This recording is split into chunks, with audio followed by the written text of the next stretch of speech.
ममता बनर्जी को पश्चिम बंगाल में हराना मुश्किल नहीं नामुमकिन है।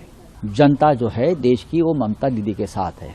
भारतीय निर्वाचन आयोग ने बीते रविवार यानी कि 15 मार्च को 5 राज्यों में विधानसभा चुनावों की तारीखों की घोषणा की थी। पश्चिम बंगाल, केरल, तमिलनाडु, असम और एक केंद्र शासित प्रदेश पुडुचेरी शामिल हैं।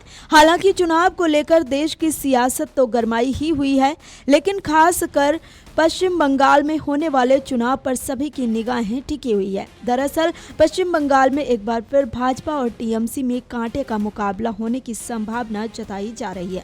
पश्चिम बंगाल में 15 वर्षों तक रहने के बाद तृणमूल कांग्रेस यानी कि टीएमसी इस बार विधानसभा चुनाव में न सिर्फ अपनी सत्ता बनाए रखने बल्कि चौथी पारी हासिल करने की कोशिश में जुटी हुई है।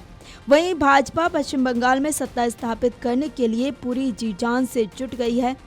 ऐसे में केंद्र में बैठे भाजपा के नेता सीधे तौर पर पश्चिम बंगाल में चुनावी रणनीति पर नजरें बनाए हुए हैं।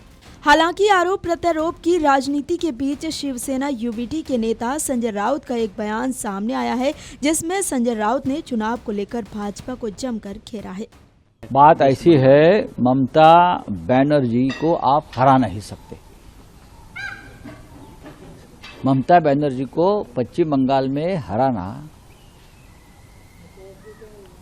मुश्किल नहीं नामुमकिन है। ये अमित शाह जी को मालूम है, ये प्रधानमंत्री मोदी जी को मालूम है, ये पूरे बीजेपी को मालूम है, ये भारतीय जनता पार्टी के आधार स्तंभ प्रमुख चुनाव आयोग को भी मालूम है। इसीलिए पूरा कंट्रोल ले लिया है पश्चिम बंगाल का।